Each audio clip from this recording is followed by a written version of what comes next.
Yes, Gaspard.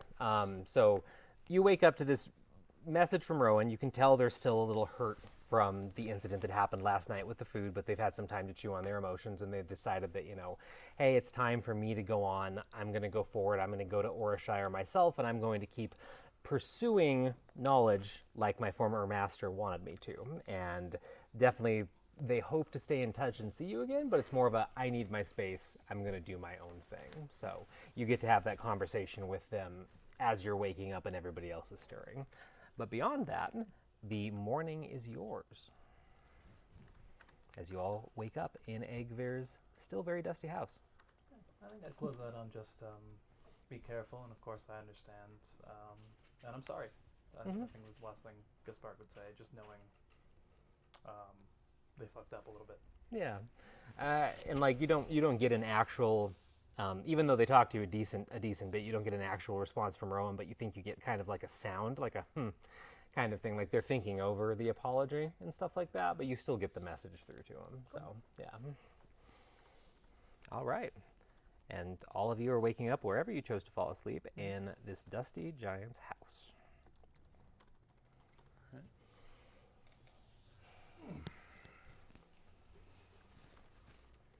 Well, we're alive. Oh, you are awake. Yes. I just imagined Sonny was one of the first people to wake up, and she's been cleaning because this place is so dusty. That makes perfect sense. Yes, and you'd have more than enough to keep you busy, Sonny. I probably wake up as like Sonny is sweeping near my head. I'm like, all right, so it's I think it's morning time. Sun is up, lazy bones. Yesterday was a lot. You guys can hear soft, gentle, like thudding outside, and you can hear and see through the windows that Eggver looks like he's trying to harvest some more, some really tall sort of grain outside. I know he's a giant, but he was mortally wounded, right? Like, we are all in... Okay. He seems awfully resilient. Yeah. I gave him a potion, too. Alright. That's a little bit above my pay grade, so hopefully that's as good as they say. I'm not going to argue with the giants about how they take care of themselves. Fair enough. They can be very stubborn, yes. If you look around the room, you'd notice too that the bed that you had originally helped him get to is made with clean sheets right now, and there's no sign of blood or anything like that. So maybe the potion, maybe something else, but definitely seems like he was able to clean up last night.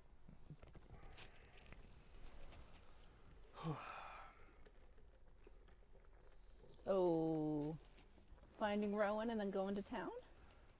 Rowan is going on a solo adventure for just a little time. Their own ambitions and inspirations and such like that. But yes, I was going to abscond myself, but knowing that I have no idea where I am, perhaps I should stick around with you all a little bit longer. Why would you sneak off? Oh no, not that you're bad company or anything like that. Just, we've all made our coin, and maybe it's best to, make sure to put it to use. Gaspard, you're not allowed to leave me. I'm not under a contract. Do we need to draw up a contract? Will that make our friendship real?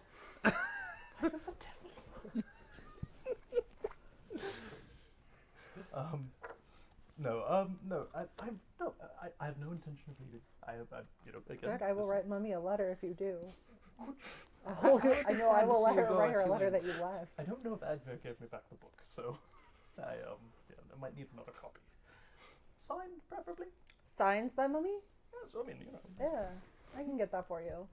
I gotta send out a letter though, so we need to be near a town. Yes, that makes sense. Gaspard turns around and just... How obviously? Obvious enough where it's like... Roll a performance why check. they turned around. Oh, that is a 26. You hide it. Yeah, nobody Jumps knows. in the air, clacks his feet. No, everybody else just thinks you turned around, but you were able to have that moment to yourself. So, having possibly finished his task and or being alerted to your presence, now being awake, you hear a rapping on the window. As you turn around, you see Egver looking at you through the window, and then you hear he goes bang, bang, bang on the window, looking at you. Oh, good morning.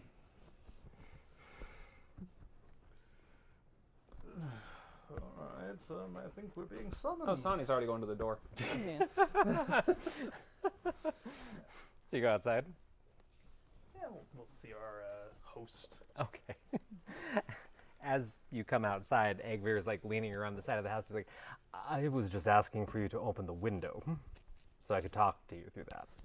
Up. But, I mean, feel free to come out. I mean, you didn't have to say that. I mean, we already had the conversation. I mean, you didn't understand my message. He cracks a toothy smile. Well, I see all of you managed to get some sleep. How are you feeling? Better. Good. Do you have plans? Going after Rowan, I take it, or going to town? It sounded like you had a few different ideas last night with the sprout and everything that we've been talking about. What do you know about Orashire? You see probably one of the only big smiles you've seen from Egver this entire time. And he shifts his weight and actually walks around to the front of the house so he can regard the entryway. It's a nice town by all standards. They were very nice to my family about 80 years ago. Oh, that is some time. It is some time, and things change with time, and they are part of the reason that I ended up leaving. So, I believe they are still, to all of you, fine folk. It's a decently sized town. It'll have most things that you might need or that you're looking for. It has a decent port, but they don't take kindly to giants there, and they were kind of whipped into a frenzy by the enchanted empire of Eliond. So I decided to move quite some ways away. And thankfully they didn't destroy my house or anything like that, or apparently even look for it, as far as I can tell. You should be fine. You might actually want to, I hate to say this to you, Sonny, but you might actually want to be a little careful yourself. Why is that? They don't like people that aren't like them. Oh. And while they are tolerant of some, I feel you and me might be rare in the world, which is not a bad thing, but I don't want them to get whipped into a frenzy around you. Maybe things have changed since I've been gone, so. My gods have given me gifts for such a situation. Oh, good. Just to be safe, but hopefully you don't run into any trouble. And you are a group and just not one giant, one person, so. But what about the sprout? What about your plans? Because you had a lot of questions yesterday about it. I still don't understand it myself. I think we're eventually taking it to Treetop, where it should be, but, you know, we had also been pursuing the Pink Woman, and there was a whole vision about the breadfruit Yes, village. that village is... We are much closer to that place now than we were yesterday. So, I mean, do we want to go there to investigate that? We could go to Treetop, or are there other thoughts, interests, desires?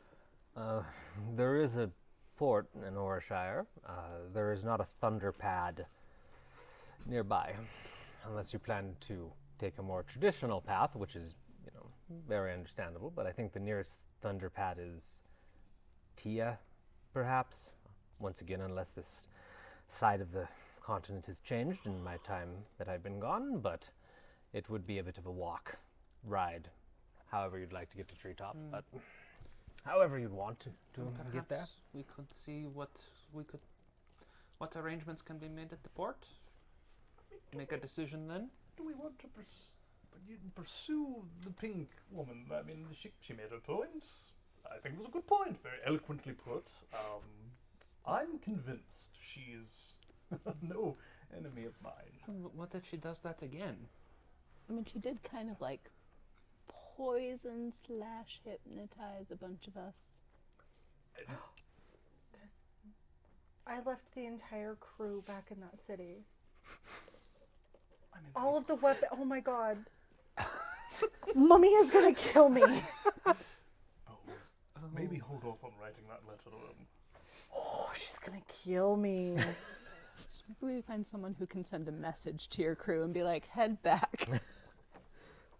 You know, I don't know. It feels like they probably would have told her themselves, and I'm going to be in very big trouble. But if you're like, I'm being extremely heroic and making fantastic connections, can she be mad at you? I just lost a lot of money in artillery. Yes, she can absolutely be mad at me. So we should go to a remote village that may not exist to give you time. You mentioned the writ being signed. Maybe you could have someone send that to her with a letter of apology? Yeah, I was kind of hoping that I would get to hand that to her, but I guess that's probably the best way to appease her. Well, as I said, you can stay here as long as you like. I have no plans to leave anytime soon. I don't want to risk the wrath of Talwyn, and I'd like to rebuild here for some time and see if maybe things have changed. And plus, the forest is still peaceful enough to conduct my research in, and I have more than enough of different things that I'd like to study, specifically because of what Talwyn did.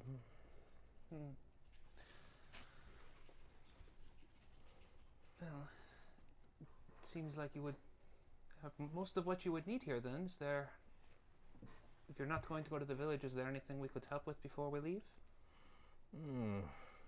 I appreciate it, but I have the food that I need, and I have plenty of gold set aside and research materials here. No one triggered any of the traps that I had left, so I assume I haven't had time to check.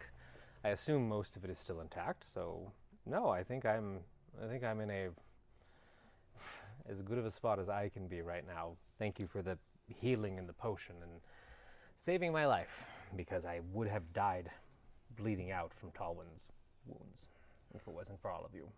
And your very ingenious way of saving me from that explosion. It was certainly something. It certainly was something. But no, I believe I'm good. There's still traps. Traps on the premises. There are still traps. I've seen what they can do, so, you know. Yes, but when I triggered the return rune and we all came through, they automatically shut off. My presence, I have a necklace. It's a system of runes. You're fine. Great. Obviously. Sure, no. I wouldn't have let you roam the property. Huh. Traveling is scary. It is. But Orashire, as I said, despite some perhaps rude people, it's half an hour away at most, maybe closer to an hour with how overgrown this area has become in my time away, but you should be fine. It's a very peaceful forest. And you can take any of the fruit and vegetables if you want any, but it sounded like you had plans for spending your gains in Orashire. And something about meat, I believe it was. Meat and potatoes. Yes. I think we should go. I thought that was for Rowan, though. I think that was for everyone. We have 5. I thought that was to appease Rowan because we had taken our food. Because I don't eat meat. Like, if I'm being real honest, I'm not in the mood. I cannot eat the meat. I'm sure they have vegetables and plenty of things to eat. It just sounded like you were all hungry for more than I can offer, at least. Say, biscuits would be pretty good at this point. And Yeah, you were biscuits. mentioning something about ale and whiskey and stuff last night, too. We were going on and on about drinks, so... That doesn't sound like me at all. Wait, alcohol? You know, Mummy doesn't let me drink. How kind, you need to have a drink. Oh, yeah. I'm going to. The crew's not here to report on me. We are going drinking. Yes.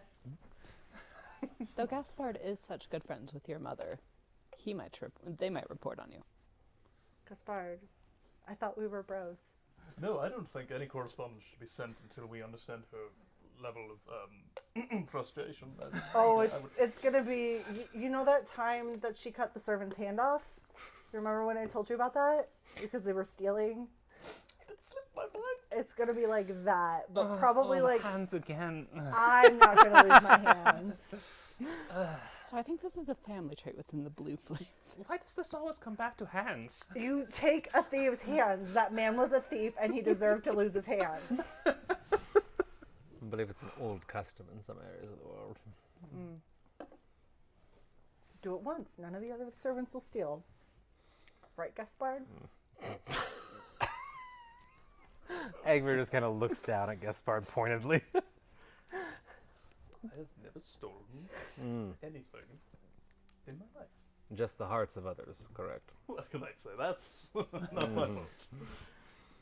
But, yes, I mean, we have so much money, and there's no point to save money. No one's ever earned anything by saving money, so we should just spend it as we can. That does not sound right to me. Are you poor? Because that's probably why you're poor. The thing is, I once had 30 gold, and I mean 30 gold. And I saved it, I was putting it away, and next thing I know, I got beat up. Can you believe punching me in the face? And I didn't have 30 gold. I could have had food or clothes, and I mean... Why were you carrying it with? Have you not heard of a bank? They don't let me in. But you have both of your hands, I do have both my hands. so why don't they let you in the bank? Well, I mean... let's say... Okay, maybe we can have this conversation on the road. Just walking and talking. yeah. Well, I'll be here for the foreseeable future. If you find anything out about the sprout that you'd like a research pointed eye to go over for you, but beyond that, I wish you all luck, and I hope that you never see Talwyn again. I would hope so. But maybe we'll see you in the treetop. Perhaps, yes, if I get to a good spot with my research, I might start making the trek my way there as well with that letter of yours. Yeah, I promised you a letter from Mummy too, right? You had mentioned, and I am very curious about attending at least a meet and greet at the Blue Flame Estate. Yeah, I'll send a letter ahead to Mummy because I have to for Gaspard anyway.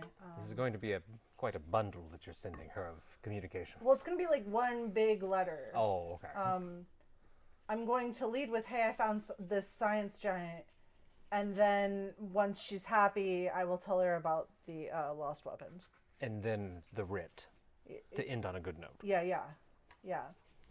Do you think Oh, your it's a crew sandwich. would go Logical. back without you? Do you think your crew would go home without you eventually? They would definitely send my mother a note saying I was gone, which she will not enjoy since this is the first trip I was allowed out of the property alone yes. for. Just Last out of time I saw curiosity. you, your father was there. That is right. Yeah. It hasn't been too long since I've met you all. In fact, it's barely been 2 days. Was your crew... How long were they expecting you back soon? You didn't mention. I mean, I was around doing stuff in the lodge with my crew, but I didn't see any of them when I woke up, and then we ended up traipsing off with Gaspard, because Gaspard's my best friend. So, yeah, no, I don't remember seeing them, so it's probably been 2 days since they've seen me, which means Mummy probably already knows and is very angry. They seem like a very efficient bunch. If 2 days is enough to send a communication back, but the Blue Flames seem very efficient overall. What I'm hearing is this is Gaspard's fault. No, Gaspard had nothing to do with this. Yes, I merely found the writ. I mean, frankly, I may have It's the pink lady read. and the man who wouldn't let me take his hands. Yeah. Well, it sounds like you have a lot to talk about. But I am here, and you can reach me through many magical means if you need to have advice in the future about that sprout, because I am very curious about that thing. I'll send you a report when we know more. Just a quick sending would do. Anything that you can tell me to sate my curiosity. Sounds like we should head to a bank. after we head to a tavern. There's at least one bank, many taverns. But if you go around the house to the left, you'll eventually see the overgrown road leading south, and you'll be able to follow it to Orashire. We'll have to find the best tavern. Off to the taverns! And with that, Gaspard points dramatically in the air and begins to march off in the direction of the left side of the house. Does everybody follow along, or is anybody doing anything else before? I'm following. Yeah. Okay. Cool. So you all set off. The forest that you're in right now, name not provided yet by anybody that you've spoke to, is thick and overgrown. And it definitely looks like at some point this was logged, or at least there were more people like regularly going through here. But it is overgrown to the point of most of you actually wonder if there might be a magical influence behind it, because it's very beautiful, but there's vines twisting up tree trunks, and there's very thick bushes that, while the roots look old, the leaves are fresh and lush. And it's a very beautiful sight. It's just kind of an odd sight. But eventually, without difficulty, you do find the road that Agver had been telling you about. And at first, it starts off as just a more slightly worn path of rocks, kind of hard to spot, unless you're right on top of it, which you ended up being. And you follow it for about 5-10 minutes, and eventually it starts to turn into a little more of a dirt road that you would expect, and you will start to find other roads kind of spider webbing in through the trees, all going on to this main trail. And 15-20 minutes into your journey, you break out of the very thick forest into what is definitely a more trafficked road with well-worn wheels from wagons torn into it. You see footprints, you see hoof prints, and it definitely seems like this is probably a main road connecting one of the cities like Zalanta or Tia or something like this to Orashire. You all spill out onto the road, and there's nobody else around, but there is south, north, east, west, lots of different directions for you to go in between. But the road south to Orashire is nice and clear. So, Just imagining Sonny's like picking some leaves out of her cloak, and it's like, Cass, was that like a druid forest to you, or? Did it look like a druid forest to me? We've been seeing a lot of druid things, and that forest seemed a little strange. I mean, it was very pretty.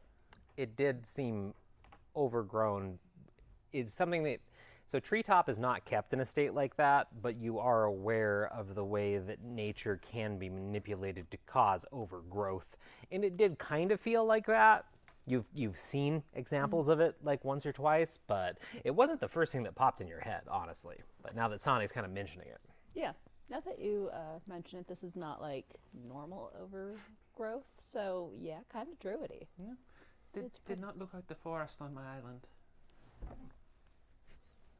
I mean, there's a lot of different types of forests, and like if you go up north, there's all the prickly trees, and they're really nice. And but yeah, oh my god, maybe we're gonna meet druids. Maybe. Do they generally live in cities? No, towns, villages. They're kind of hermits. Yeah, kind of. I mean, the way they apparently people in Orashire like chased out Agvir. Maybe they are reclusive druids. And that's why the forest is so big. It's a nice forest. All right, are you guys continuing on the path to Orashire? Yeah, I was promised alcohol. Yeah. Okay. So you take off down south towards the city you've been told about. It is reaching about the half-hour mark at this point, and it definitely does not seem like the city is even beginning to get into sight yet, possibly because of how thick the forest was.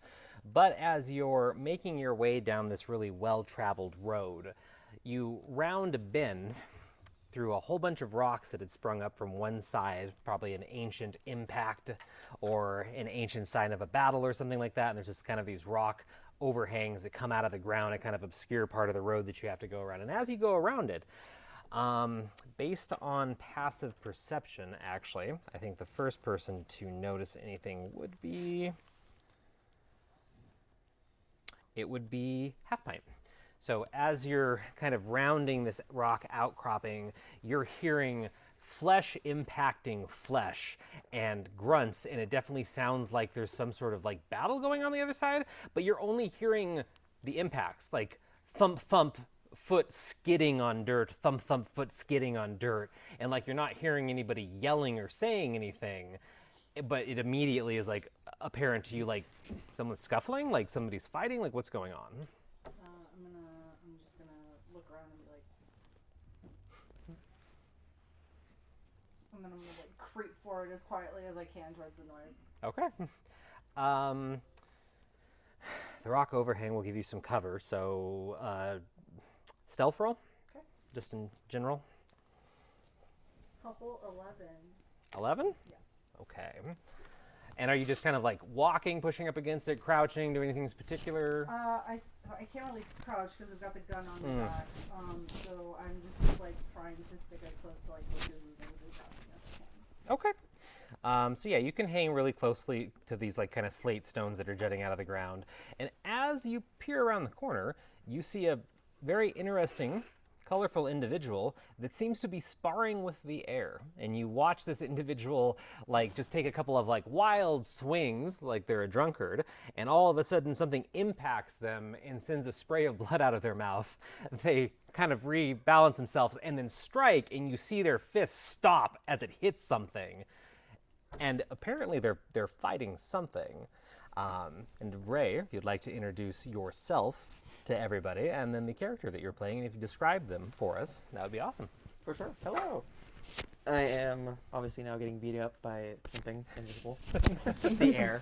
The air. What you see before you is a rather tall and lanky, what most likely is a Firbolg, with long silver hair, head shaved at the halfway point, and all of it pulled back into a messy bow or a bun. And they have a nice shawl on their shoulders, and their arms look sort of like they're made of ceramic. Mhm. And that's about it for the visuals, I would say. Awesome, thank you. And we'll get to more about this mysterious individual in a moment. Do you want to just give a brief introduction about yourself? Because we usually do just like name, like any kind of gaming background or anything that you want to say, kind of thing, just about you personally, and then pronouns and yes, you and stuff Since like you that. are new to the main show. Because you get to do both. So we have a wonderful character introduction. What about you, Ray? Hi, I'm Ray. Done. That's it. Okay. I mean, that's fair. I'm a local. He, him. What else? How long have you known the people that run Mythical Family? How about I've that? known the people that run Mythical Family, Mr. Joe, for... The mysterious people off camera. for, I would say, 3 years? RageCon 2018. Yeah. Oh, the one before the pandemic. Yes. Yes. So this is going to be a fun RageCon then. This is going to be the first RageCon. It is the first RageCon since 18 and 19 were the last RageCons? Okay. Okay, cool. So another reason to join us at RageCon, because it's going to be a big celebration of finally getting to do this stuff again, and Ray will be with us as well. So thank you so much, Ray. Of course. And this is what you see as you look around the corner, Half Pint, so it's up to you. I don't want to distract them, so I'm gonna sneak back and I'm gonna be like,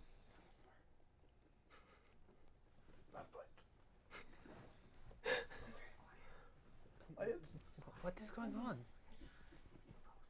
I don't know. A ghost thing? Ghost I thing. can't get out of here though. Where's that? Well, do you hear the sounds? Listen.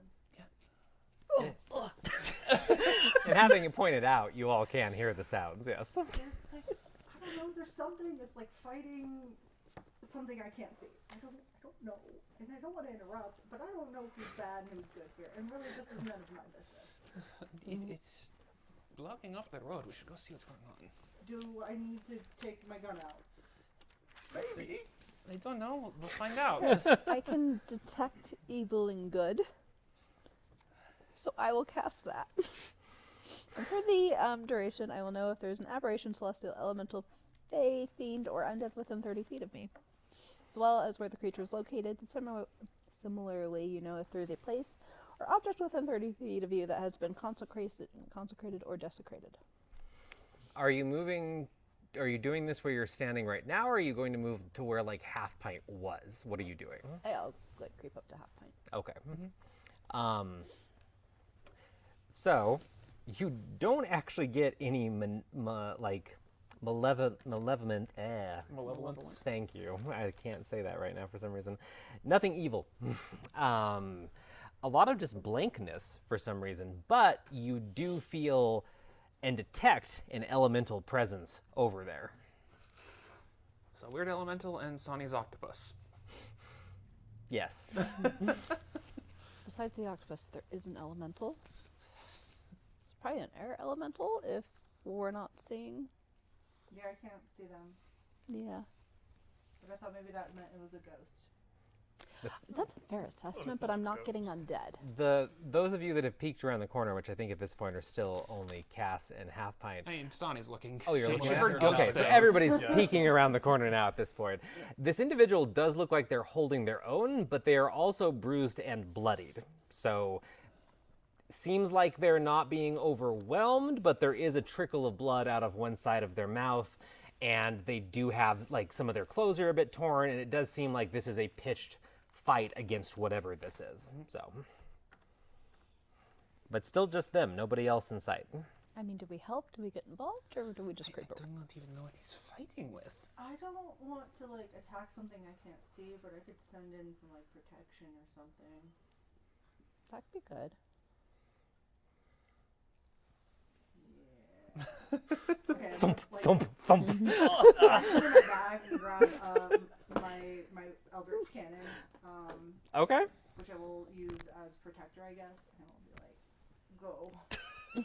Because it can walk. It can walk. No, it can't. Walk up to whatever that is, please, and protect The person we can see. just the person we can see.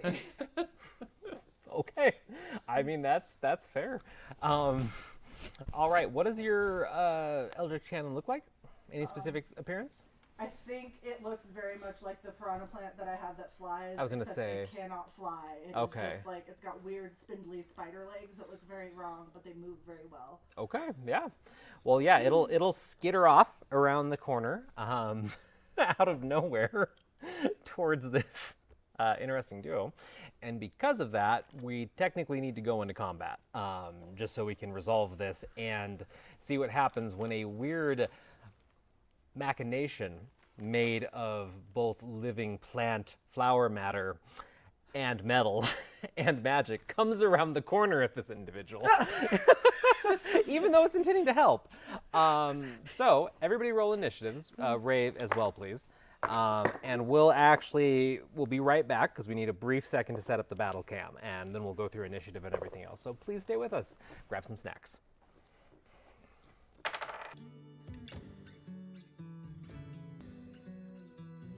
And we're back. All right. So we have rolled initiative, and we have set up our awesome battle mat, which hopefully you're seeing. As we are still, even at this point, still a stream that is figuring out our technology and our battle map and everything like that, and we have our upcoming studio move. Please forgive the battle map not being perfect, but we are improving. And this is the scene that everyone sees before them. So just to help orient everyone really quickly, this is the placeholder for our mysterious individual. This is the general area of the thing that they are fighting that no one can see. We have our party in the back, right near that outcropping that they're kind of peeking around, and this wonderful marker. What is this from, Joe? Oh, the gun? Yeah. That was from our Aliens game. Okay, It's one of so the Sentry guns. yeah, it's one of our Sentry guns from one of our Aliens games, and that's going to go ahead and act as Half Pint's Eldritch Cannon. So, all right. It's on brand. It is on brand, yes. But because you have technically entered combat in some way, we will actually go through the order. If you don't want to do anything, that's totally fine, because your character might not consider that they are in combat, or they're waiting for this situation to play out. But we will start at the top of the order, which is Gaspard. Is there anything you want to do Gaspard. besides make witty remarks? Yeah, exactly. Basically assessing what everyone has assessed that we're probably going to help this individual. You're doing great. Keep it up. You hear a voice Swap call your out. voice. And I grant bardic inspiration. But as I stop saying that, I go, "Oh no, is that a fire elemental? The mortal enemy of air elementals?" And I cast minor illusion or silent image. Oh my god. Okay. Where are you gonna drop it on the map? On the other side of where I think they're fighting this air elemental. So, on the So other side of here-ish? it. Yeah. Because this is gonna be that It's a general look area. behind you, a three-headed monkey. Yes, Okay. exactly. Okay, so yeah, you hear this very deep, heroic, bold voice out of nowhere shout these things to you, and then you see manifest out of nowhere, like half-sized fire elemental behind what you're fighting. So, do a. Oh, thank you. I was looking for a red Need an dice. Investigation check. Yes, please roll an investigation check for me. DC 14. 19. Okay, so you know this is bullshit. I don't know what's going on, but I feel very inspired. So, what is your bardic inspiration right now? It's a +6. D6. D6 to attack and skill check, or I believe it is attack and skill check. that's what I thought. Just wanted to make sure. Haven't been in combat for a little bit. Ability check, attack roll, or saving throw. Perfect. Anything else, Gaspard? I guess it has to save as well on the illusion, but that's... No, that is a good point. DC 14, you said, on investigation? yes.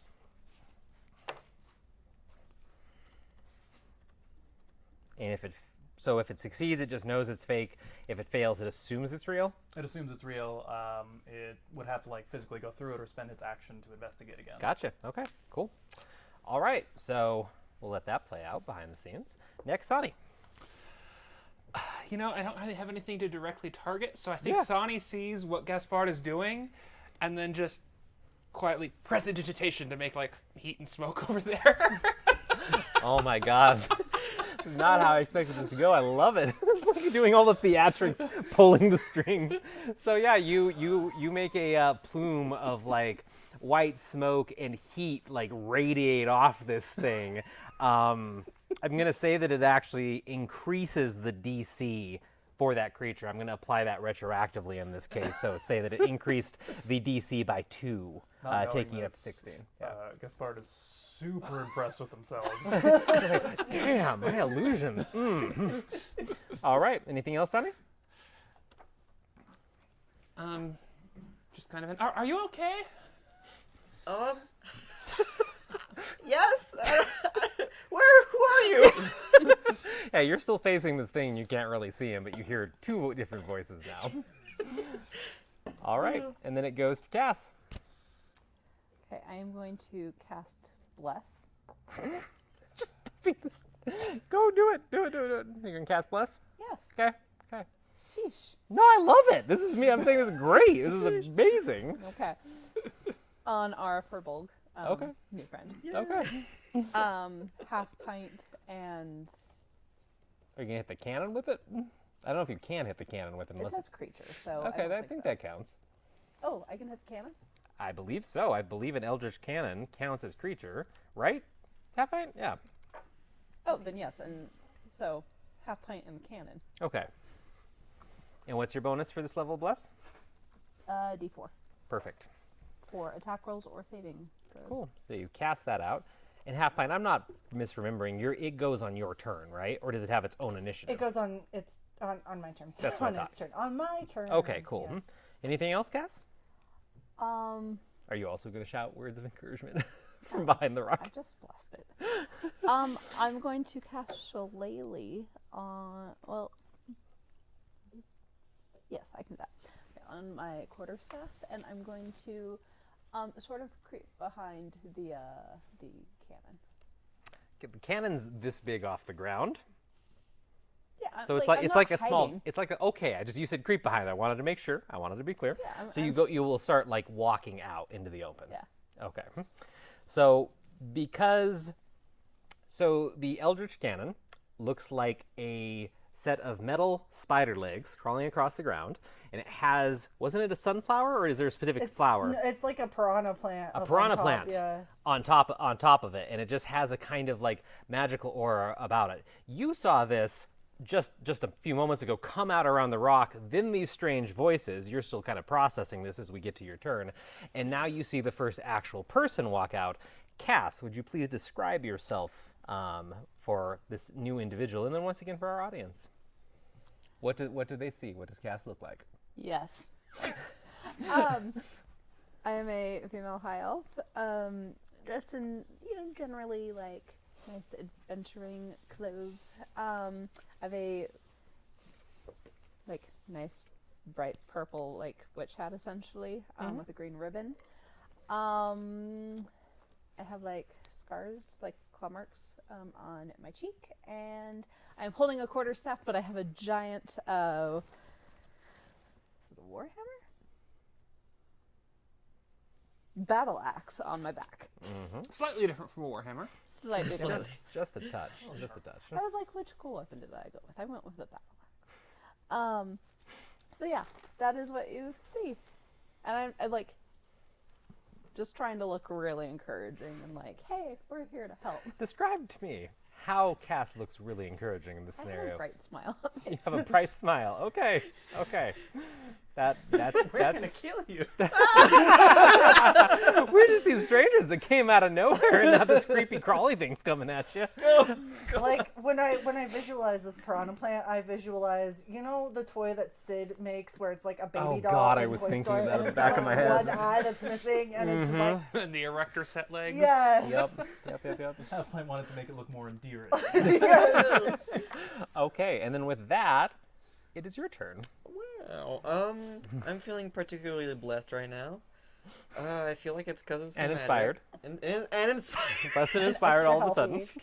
I feel very good right now. But I'm also very intimidated and confused.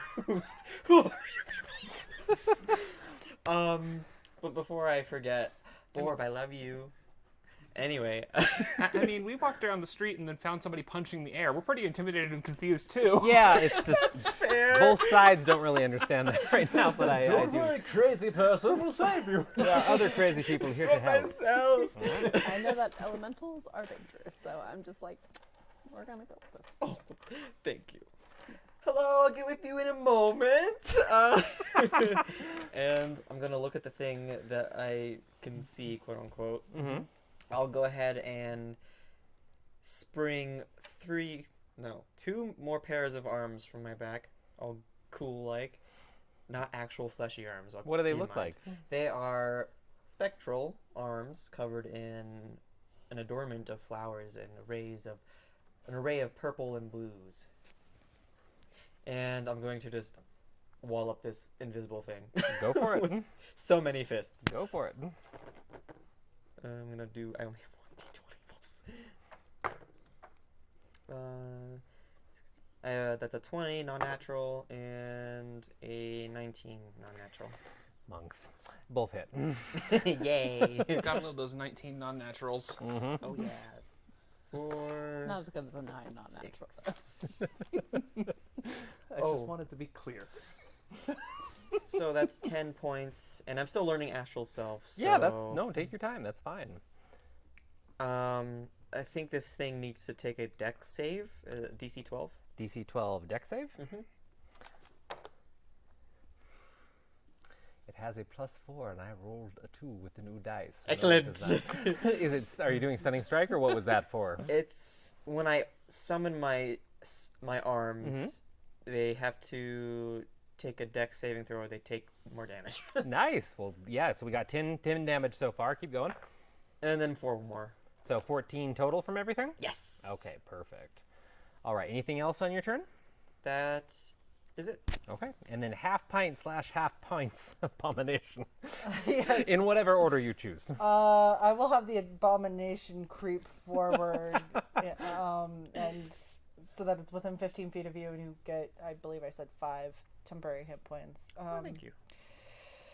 And then I will take out my gun, and I can see him like smashing stuff, right? Like smashing at the air. Yeah, and you were the first one to see it, and now the longer that you've watched, like you see like most of the hits actually connecting with some physical entity that's there, so you can kind of gauge the general area this thing's in.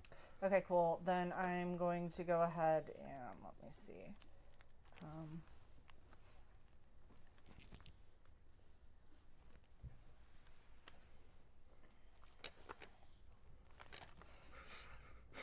I'm scared. Are there any rocks around me?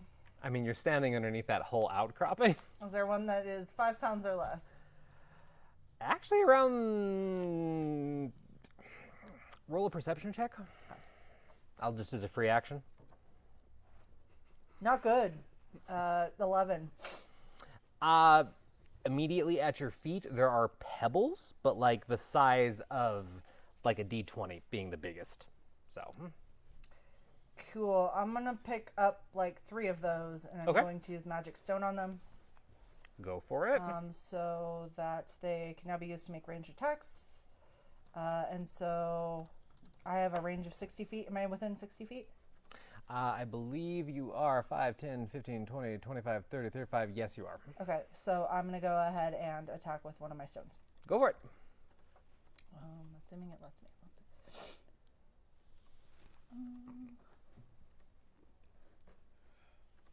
Okay, let me just double check one thing. Yeah. I don't want to Yeah. lie. I haven't used this spell in a while. I think I know what you're doing, and you should be able to do it.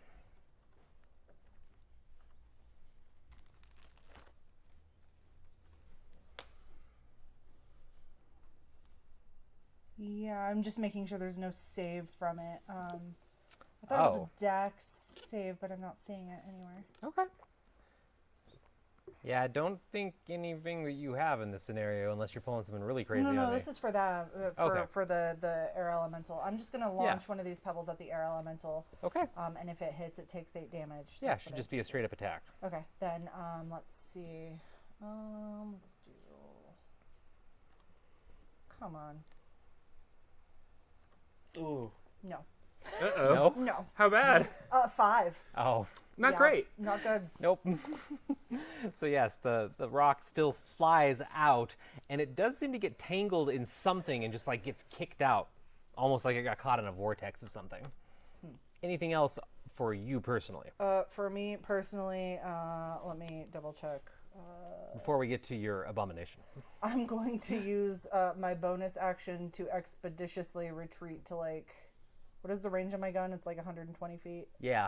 I'm going to expeditiously retreat to 120 feet to where I think that air elemental is. Okay. Yeah, you can roughly gauge it based on, I mean, using this strange individual that you can see, you can pretty much gauge that with your scope. So yeah, you can expeditiously retreat backwards. So all of a sudden, as you're all standing there, like kind of, like, Where are you like, going? your hair goes, it's just like gone. So, Half pint? and in the distance, you just see the gun come out. Oh no. Can't fire the gun this turn. Since Half Pine is more than 30 feet from me, does she not have Bless anymore, or does she just have to be within range when I cast it and she gets to carry it for the minute? I believe that Bless is just casting range, that they have to be in it initially, and then it should last the length of the spell, which is just double Up to a minute. Yes. Unless I break concentration, Yep. like I just broke concentration on detecting good and evil, so I can't detect its air elemental anymore. Yep, it does happen. That's why concentration's really shitty sometimes. So Half Pint retreats. I assume pulls out the gun. Oh yeah, absolutely. Pulls out the gun. But now it would be your Eldritch Cannon's turn. So Yeah, so it's just gonna meander on up and get within however close it can so that it can protect. I think it's within range already, isn't it? 30 feet? I think so. I 5, think 10, it's 60 feet actually, so I think it's Oh fine. yeah, so then it's just hanging out, this weird little thing that's kind of creaking and clunking and stuff. It's just hanging out in the middle of the road and yeah, offering that health bonus to you. So definitely aiding to the fact of that you feel really 15 good right feet, now. You were right. Oh, 15 feet? Okay, so Wait, yeah. No, it has to be within 10 feet. 10 feet. And it Okay. can walk 15 feet as part of its action. As part of its action. Yeah. 5, 10, 15. So yeah, it's just gonna kind of saunter up over here. What the hell? Doesn't seem like it's coming for you or anything, but yeah, it's never seen one of these before, so yeah. All right, anything else? No, that's gonna be the end of my turn. Okay, so now it's the heir's turn. And so does it roll a save every time on its turn against your You would minor? have to use an action. To use an action, so it still thinks it's real. Okay, I mean, not that it failed the roll. All right, so it is going to strike out and try to hit the mysterious individual in the road. Okay. Thankfully, it has multi-attack. Not No, so thankfully. wait. 13? It's a monk. Yeah, 13 was the highest out of those rolls. But yeah, you have very much adapted to the flow of this creature at this point, and this is one of those ebbs and flows in the middle of battle where you just kind of sense what's coming and you feel the whoosh of something going past your head because you still don't really know what it is, even though you have a better idea. So yeah, you're just dodging blows for it, and I don't think that it can do anything else that turn. It is... Gaspard's top around. No, it doesn't want to... No, it's not going to move. It's not going to move right now. No, not yet. So yeah, it's just going to go ahead and stay there. So yeah, we're going to go back to Gaspard at the top of the round. So Gaspard, being the jovial person Yes. that they are, looks at the rest of the party and goes, I think this is going very well. What none of you hear is a whisper that only the creature can hear. Ooh. You are being consumed. Every ounce of your essence is being burned by this elemental, and you, as it digests your very being, are being expunged. It must make a Wisdom 14 saving throw as my whispers harm it. Wisdom 14. Okay. Because you're breaking up the SAT vocab words. It passes. It passed the SAT. I don't It did. think. Does it not do anything in that actually case? Does anything in that case? Yeah, it hurts Gaspar's feelings because he knows the spell wasn't effective. Successful save, it takes half as much damage. Half as much damage? What kind of damage? That would be psychic damage. Psychic damage? Does Okay. it have a mind? I I hope. know. I don't know. Give me the damage. Oh god. 5. So 5. Okay. That would be before having it. Yeah. Guys, we're really beating this thing up. Anything else, Gaspard? What a fun little day we're having. All right, on to Sani. Okay, Sonny will like step out from behind the rock. Just like, are you okay? Do you need more help with this? I've been at it for a little while, but I wouldn't mind the help. It's right in front of you, yes? Yes! Okay. And since she's, visible now, kind of like a 5'2"-ish, kind of more waifish build, humanoid, but not quite human. Her skin's gray, her eyes are solid black, green hair. Kind of looks like there's something on the side of her neck. It's okay, I can't see that well. Yeah. But, Okay. okay, right there. And this charge up with like this weird pulsing green energy in her hand, and then that mixed with this frozen cold seawater just leaps out of her hand to the space right in front of you, trying to hit the elemental. Okay, we're not going there yet to really scar this individual. Not just yet. Okay, go for it. You're surrounded. Freaky blood magic and tentacles. Yeah, Immediately after this creepy plant.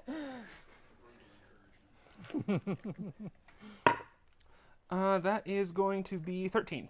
13. Hit. Okay. And what is the damage type? D10 plus 4.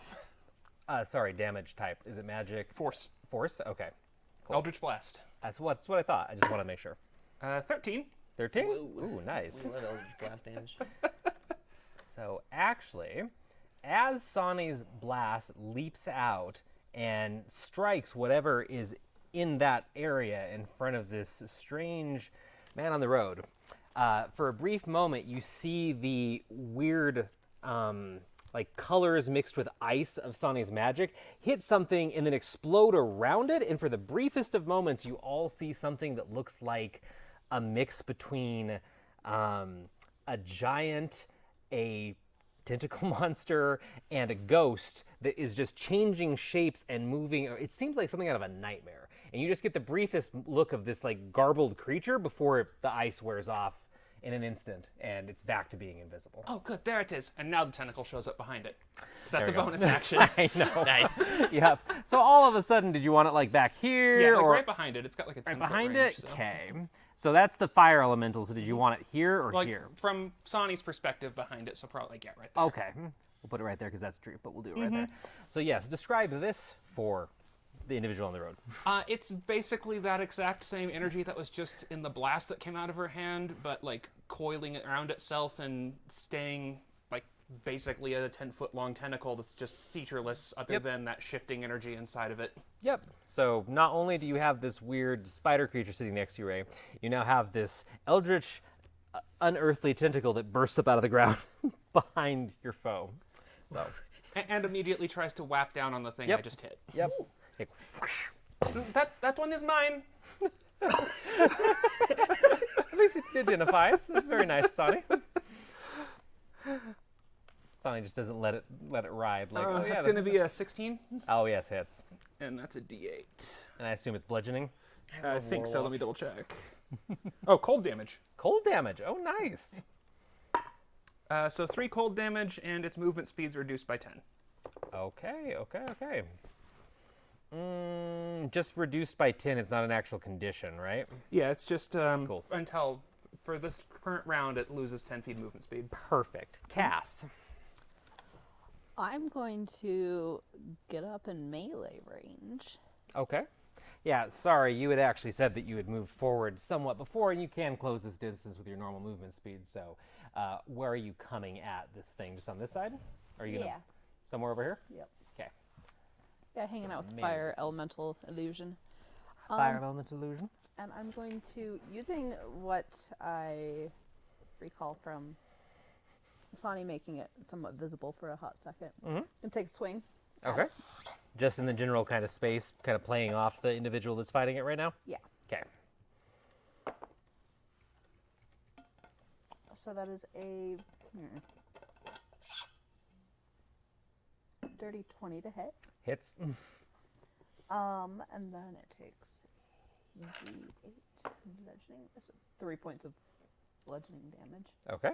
But with a magical weapon, if that matters. It does actually matter, yes. Okay.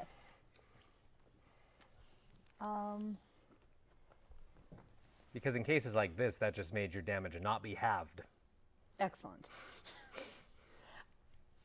Question for the DM. Yes. Can I stack Shillelagh and Searing Smite?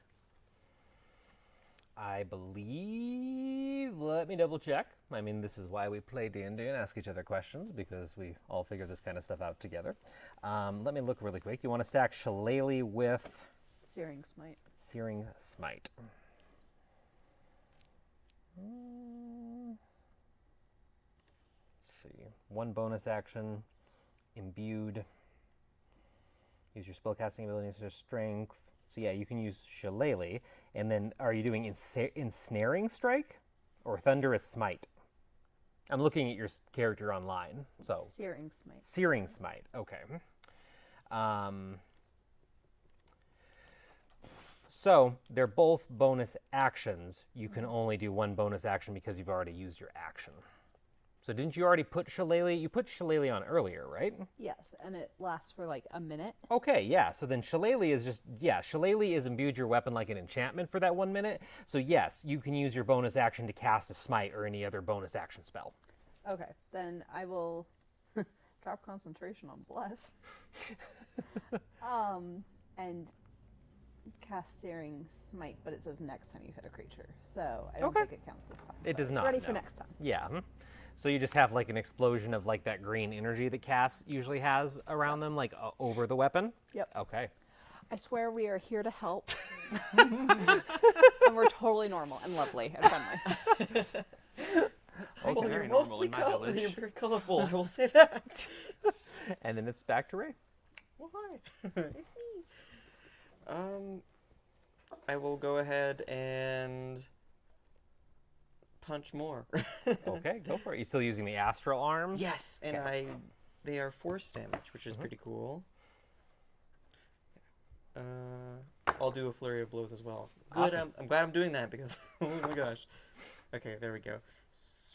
21. Yep. 13.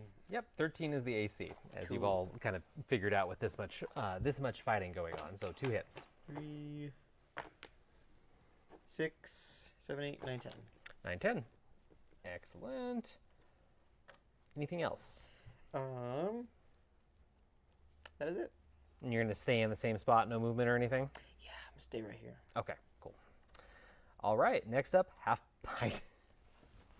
I don't think I've ever actually used my gun before. In combat, Not you in have combat, not. you've You shown have it not off a used. couple You've times. used your Shot gun a it few lot. times. You've used your gun a lot, just not in Just combat. not in combat. So I think I'm finally gonna use my gun in combat. Oh God, none of you have actually seen that. Yeah. It's one shot, right? Yes. Okay. So. Sweet. So 22 to hit, Hits. and then this is gonna be 2d6. It's not in. Okay, let's do that. So that's gonna be 10 damage. So, do you want to describe what everybody sees and hears, especially because this is your baby, and especially because Ray has no idea what you've just done? So essentially, you see what looks like this, like the butt of like a normal rifle or gun, and then along that you have kind of extending outward like a shotgun, just this open shotgun kind of area where like things travel out of, and then there's just a spinning crystal, and it's loud. It is loud. It is very loud. So yeah, when Half Pint moved 120 feet away from where you are standing, and out of nowhere you just hear a thunderous crack boom in the distance.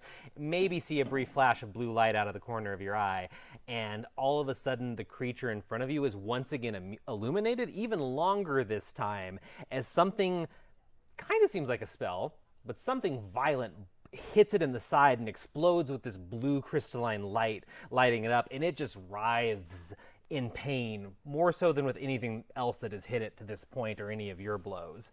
And it gives everybody another like clear look at this amalgamation, this spirit almost. Yeah. Okay. So yeah, very, very solid hit. Anything from the Eldritch Cannon, or is it just staying there and protecting? It's gonna stay there. I'd like to use my. I'm still concentrating on. Oh my gosh. Expeditious retreat. So now Yeah. I'd like to move 60 feet forward. He's like, whoop, boom. Yes. Okay, so you move 60 feet. Roughly, considering it's about 35, 40, you can get back to the group that way. Because is that what you're trying to do, or are you still... Okay, so yeah, you can get back to your group then. Perfect. And then it's going to be the enemy, who is very annoyed at this point. So, not that everybody's going to see it, but it is going to move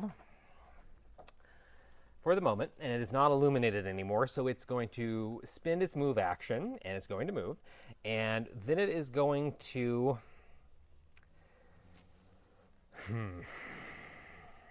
Yeah, it's still going to be going after this mysterious stranger on the road after how long they've been fighting, so it's going to take another multi-attack.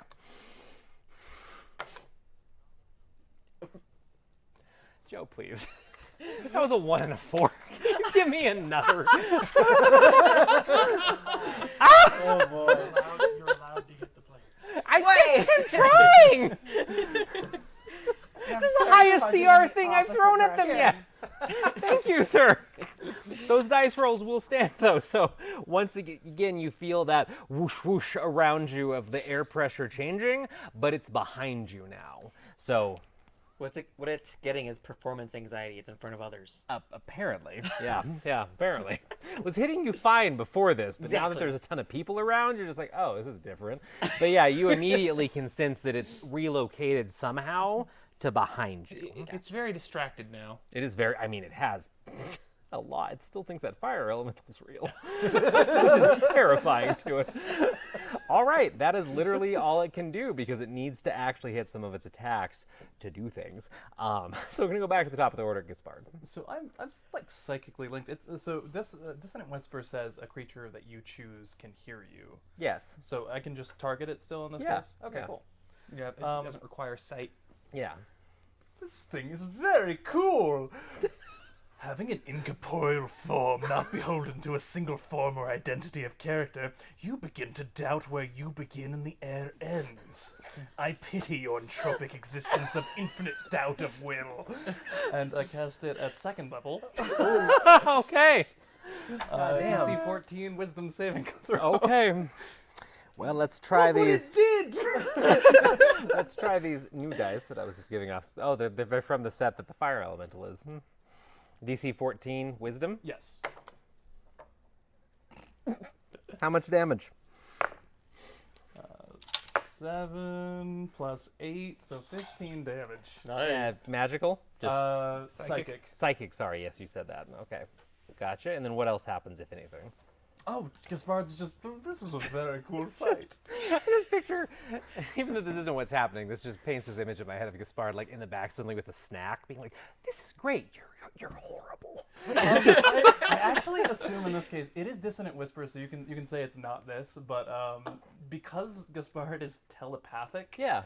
it's literally like can talk at the same time while just like inserting. This No, in that their makes mind. total sense. Yeah, there's no sign to anybody else that this is all telepathic. You don't have any like magic like going off, anything visible, right? Yep. Yeah, so you're just like back there commenting on how cool this is as you're inflicting damage. Okay. Yeah. Anything else on your turn? No, that's it. All right, Sonny. Where did it go?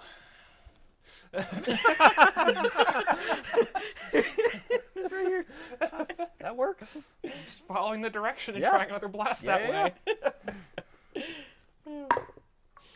And that's a 17. Hits. And that is going to be 8 force. Awesome. And as bonus action, now that I know where it is again, the tentacle can move up to 30 feet and attack again. So it just vanishes and then resprings. Yeah. I kind of imagine it like it collapses down into water and flows and then reassembles itself. Nice. cool. Yeah, so just like slithers across the ground. Anywhere particular you want it? Just kind of the same thing, just kind of, yeah, right there. Okay, perfect. And that's not going to hit. Okay. So it still kind of lashes out, but Yeah. just doesn't seem to find the creature. Yeah. Cass, who has now seen how this has moved, or can gauge that it has moved through all the communication and people moving. Yeah, I will move up to it. Okay. And I will Like next to our mysterious stranger, or where do you want to go? Because this thing is actually in a 5-foot square, so you can come up there or anywhere else. I'll kind of make like a triangle between our new friend, the tentacle, Like here? and me. Yeah. Okay. Okay. And yeah, I will hit it with my quarterstaff. Which will trigger your smite, right? If you hit. When you hit. Yes. Yeah, the next time you hit. Okay, go for it.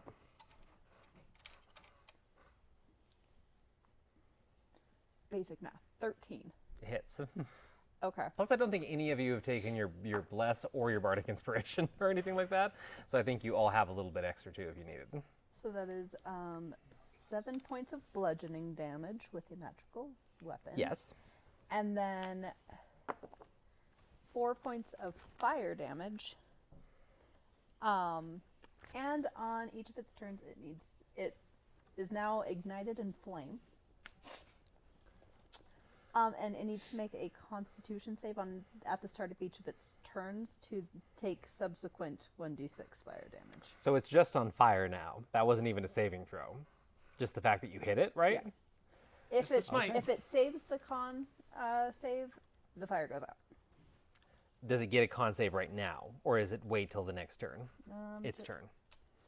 Your weapon fires with white-hot intensity, and the attack deals an extra 1d6 fire damage to the target and causes the target to ignite in flames. At the start of each of its turns, until the spell ends, the target must make a con save. Yeah, okay, On a failed cool. save, it takes 1d6 fire damage. On a successful save, the spell ends. Cool. So, yeah, as Cass runs up and hits this, it bursts into flame. and you all get a very clear image of what this is now, or at least what is actually before you. Maybe you don't know exactly what it is, but what everyone sees is an elemental-like creature floating 5 feet off the ground. It has 6 arms on one side, 7 on the other, but they're changing constantly because it seems like it is some sort of a moving elemental. It's swirling. It doesn't really have a set form. There does seem to be something akin to a face, though, and it is like air has carved out 2 eyes with 2 points and then a very sharp point underneath, but that's the only piece that really stays the same, and it's now embroiled in flame, and there's no sound coming from it, but it is like some of the arms just lashing about as it is on fire. So Can I Arcana check if I know what the hell this thing is? you can on your turn. I'm not going to like charge you an action for it or anything like that, but on your turn you can. Cool. Yes. This fight is so metal. So it then goes to our stranger. Punch this thing that's on fire. I'm gonna punch this thing that's on fire. Pretty Yeah. much. Yeah. Thankfully, I don't have to use my actual physical fists. I'm just using my little ghost hands. Yeah. What are your actual physical fists doing well? Are you like crossing your arms? Are they just kind of like in a ready pose? Like what are your hands They doing kinda well? look like ceramic or something like that? Yeah, my hands are pretty much ceramic-like. Mm-hmm. But he's probably just like prepped. He doesn't really want to touch Yeah, the it's just fire. like letting the astral arms do their things. Okay, Yeah. go for it. 22. Nice hit. Another 22. Wow. Wow, bam, bam. Pow, pow. So both astral arms connect with this flaming creature. 2, 3, 4, 5, 6, 7. Nice. Okay. 7 total? Yep. Anything else? I got Fury of Blows. Why not? Why not? Why did I ask? Third, 18. Yes. And that's 6 more. Okay, 6 more. Awesome. So with each one of these astral blow strikes with these beautiful flower-adorned purple arms, everybody that's watching, now that you can, definitely see this thing, it seems like it's starting to spread out more and more each time it's getting hit, as if that is the sign of it being hurt. So it seems like it's losing some of its essence, like every time one of those arms connects with it, or just with the fire that's embroiled on it right now. All right, so it'll be half pint. I'm going to use my movement to get as close to where I think it is as possible. Well, I can see it, right? So It's on fire. Yes, everyone can see it I'm just now. gonna move right up. So Like right. Oh, I'm sorry. wanna- We'll be turned around. It's like Yes. here-ish. So I want to push it into the tentacle, I think. So I'm going to line myself up so that I'm in a direct line so that it would go towards the tentacle. Okay, so then you're gonna want to move down like pretty much on top of your, Yeah. which right in yeah, there. which is fine. Not gonna be perfect, but hey, there we go. And So then I would like to cast Thunder Wave. okay, So that is a 15-foot cube. Sorry, guys. And I'm just gonna 2d8 thunder damage if it hits. okay. Con 13 save. Con 13 save. Well, the spell goes off, and a 15-foot cube. Are you centering the cube on it? I'm trying to, yes. Yeah, well, you can see it well enough. You can definitely center it on there. So that does mean the mysterious stranger casts. Does the tentacle have health? No. Okay, so the tentacle's unaffected. Your Eldritch Cannon will need to save against it or face the consequences as well. Right. And you said it was a what con save, I'm sorry? DC 13. DC 13 con save. Oh, I thought you gave me new dice.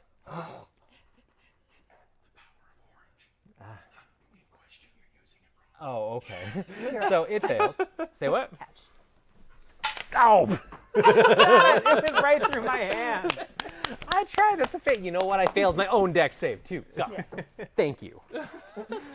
We'll try that one. But yeah, it fails. Mysterious Stranger, did you succeed? Yes, I got a.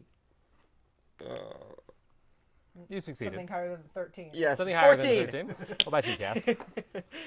And do you still have Bless on yourself? No, If that's you a need it. concentration. Okay, that's what I thought. And also, I didn't cast on myself. It is a 13. Okay, cool. So then you're fine. Okay. Okay, so only it hits. They take 5. My cannon also takes 5. Okay. And then it's going to take 11. 11. Okay. Specific damage type? Sorry. It is. Oh my gosh! It is thunder. Okay. Cool. And it should push it 10 feet back, 10 away feet. from me. Okay. So yeah. 10 feet back. Yeah, it's gonna slide over and like through the tentacle space. So the tentacle does get an attack of opportunity. Okay. Smack it.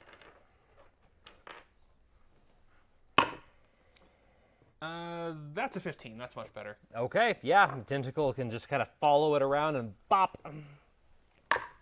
Which is going to be 5 cold damage and the speed penalty again. Perfect. Okay.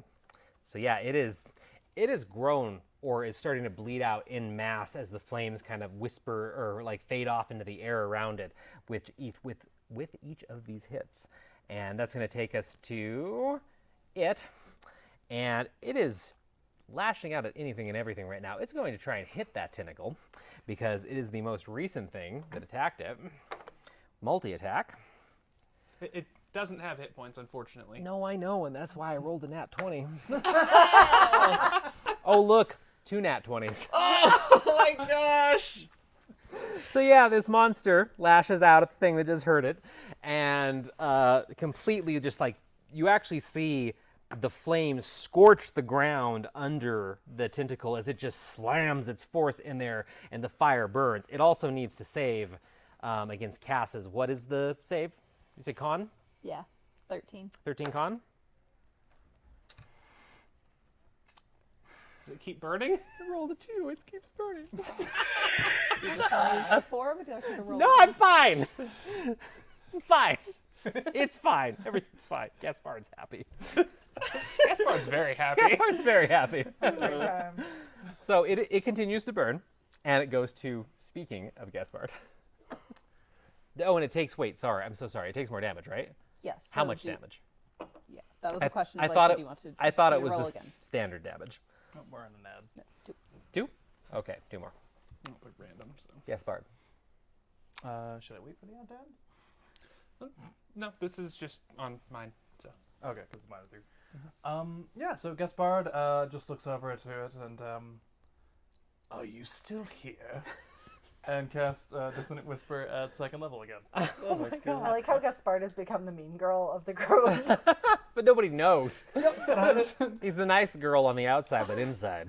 You're doing great! So yeah, DC 14 Wisdom saving throw.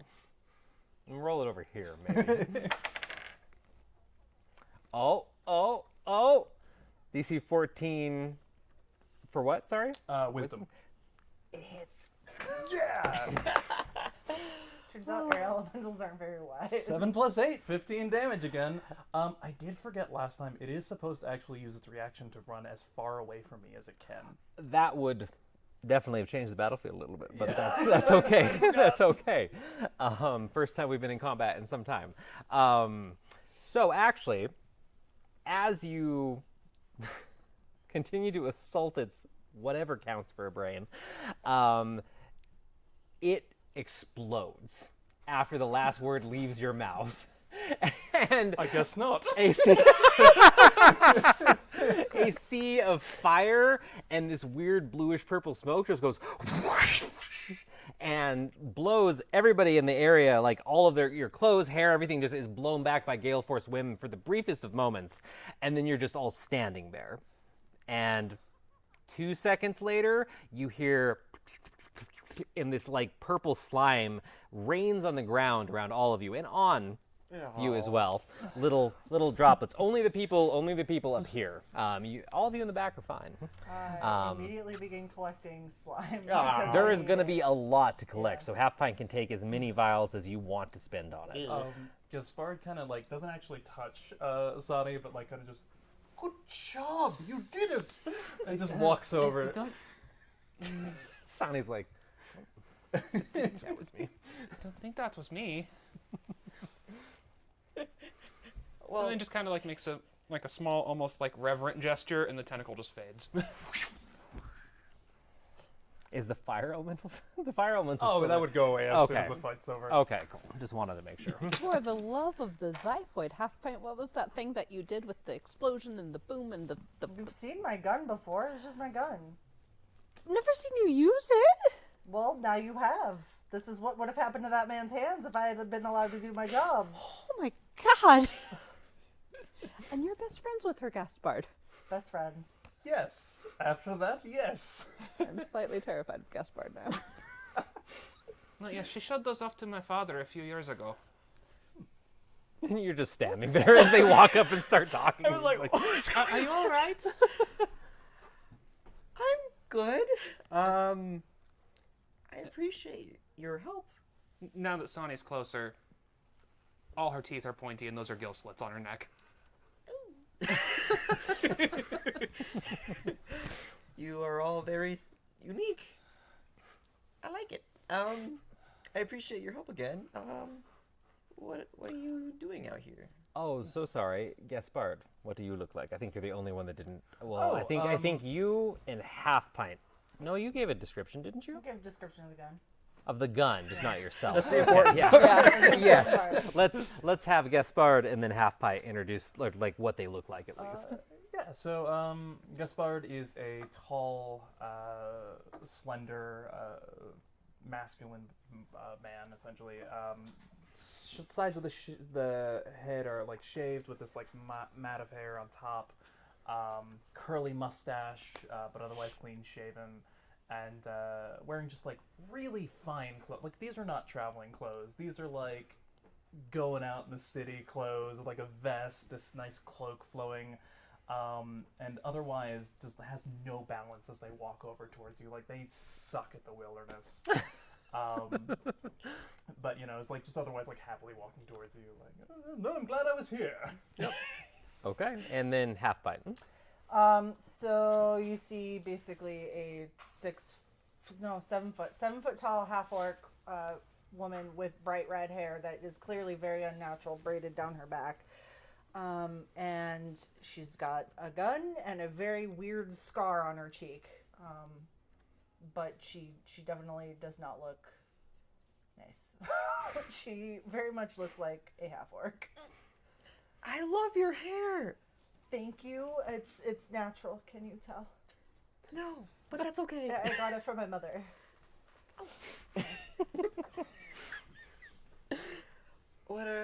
What brings you all here? Out of all the places to be. Not to say I don't appreciate you coming out of nowhere. We were on our way to Orashire. Is that the town? Yes. Okay. Yes. Why are you going there? To find a boat. It's Well, a little, and a tavern. it's Yes. a little dangerous there right now. What is dangerous about it? The goop. Is there more goop? There's more goop at that town. Doing like this thing was? What is it doing? I'm not too sure myself. They're ravaging the town and the townsfolk. Ravaging! the ravaging! The ravaging town. When did this start? Is this happening still right now? Most likely is my assumption. Now, let me ask you a question. Are they stealing anything? Are they stealing anything? You just saw the attacks. You didn't see anything with stealing. As far as I know, no. If they're attacking the place, It's not stealing. It's fine. No, there are people potentially in danger. We need to help. We just attacked somebody that we didn't even see. I don't see the problem with them attacking people that they do see. I can see them. You can see them Yes. when they're on fire. No. You can just see them. Yes. How recently were you in Orashire? It's the same day, so you like just left a little while ago, like an hour or two. So Couple hours. There's the boats on the dock, I assume? I want to say yes. Alright, so we simply go in, we defend ourselves, we get on a boat, and we commission them to leave with our 5,000 with our money. I was promised alcohol. it'll be hard to have that if these things tear the town down. So we save the town, get alcohol. And then a boat. Or we don't save the town. Sailors are infamous for bounties of alcohol on their ships. So we just simply abscond. That's true. A lot of the crew did have a lot of alcohol, and I was not allowed to touch it. It was not fair. It's like a second chance. You seem of drinking age. Look. Mummy has very strict rules about what I am allowed to do and not do, and one of them is drinking because it is vulgar. But you were just talking about stealing a boat. Not vulgar. No. We'll pay for the boat. Yeah, we'll pay You for just- the boat. Just quickly. Okay. Steal. That's part. I don't steal. We can't steal. No. Unless the person who owns the boat is bad. But what if the person who owns the boat is good? Then we pay Sonny, the money. can you tell us if they're good or bad? Maybe we should just sort it out after we deal with whatever is attacking the town. I'm with Sonny on that one. By the way, I'm Cass. Who are you? Hi, I actually don't... So, I'm a Firbolg, of course. It's obvious. Yeah. We don't really conform to names, if that... Okay. What should we call you if we need to get your attention? Entirely up to you. Cool. Seemed like a Bob to me. Oh, right, because of the bobbing. Yeah, that's what I was going. I mean, I'm partial to Half Pint Junior. I'm bigger than you. No. Half Pint Junior is perfect. It's great. It's like it's a misnomer, but But see, in the like heat of battle, that could get confusing. As it's like half pint, and you're like, I have your attention, and then it's like junior, and you're like, anyway, I've just been hit by a thing because I was distracted. well, I've always wanted a nickname, so I'll be HP and you'll be Half Pint Junior. How about HP and junior? Oh my goodness. I like that. Okay, Sold. we'll go with that. I am Gaspard Dorici. Apparently, I'm a reluctant hero who's going to save an entire city because, I mean, the gods couldn't do it, so of course I can. I mean, frankly, this is fun. You didn't tell him the most important part. Oh, I'm an intern. I'm my best friend. Oh, and her best friend. How is that the most important part? That's the most important part. Well, I suppose, what are you interning for? I don't know. I don't have any sort of autonomy of my own destiny anymore, so I- I'm just along for the ride. I'm not even certain what an intern is, to be honest. No one They is. do what Mummy tells them to do for free. Yes, exactly. We're paid in experience. So you're an unpaid Hey, they got paid recently. Not by Mummy. That would be a travesty. Gaspard, you seem stressed. Would you like a tree drop? Oh, what? A tree drop. And then take out this little clear stone that's shaped like a raindrop. You just like toss it and it comes back to you. It's really fun to play with. I start doing it, It like, just comes back to you. angrily and judgmentally before I'm like, it's kind of cool. Start, like, giggling to myself. You notice that it needs to clear at least like a foot from your hand, but as it does breach that, it'll go as far as like your strength will allows it to, and then it just disappears and reappears in your hand, so it doesn't fall back down. It just Oh, goes, then I start, like, throwing yes. it. Yep. Yep. What That's happens cool. if you swallow it? Oh. I don't know. It would still be on your person then, wouldn't it? So I guess it would just stay there. Would it just stay in you? No. If you flush I it, do it not comes... want to think about this. I do not want to think about this, please. That's a gift from my best friend, so I'd prefer if it wasn't swallowed. But No, that would be if we go to ridiculous. if we go to if we go to treetop, we can try and find one. And if you want to swallow it, you can swallow it. You're going to treetop? I want to I'm make my from prawn Treetop. plant. I'm from treetop. Are you? Yes. Oh my god, what part? I hesitate because I realize. Wait a minute. That's probably not a good idea.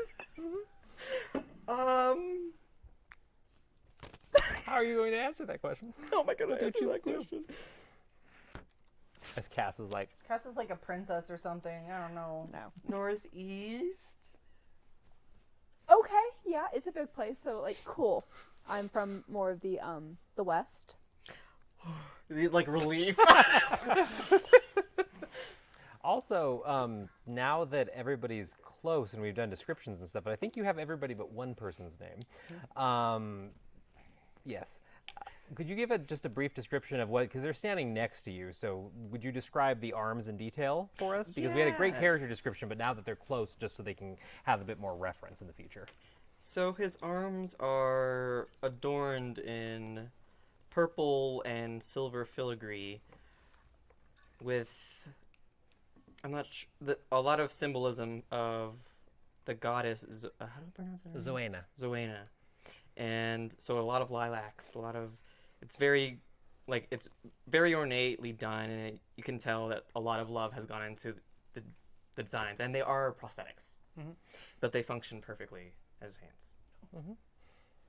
And actually, Cass, roll a nature check.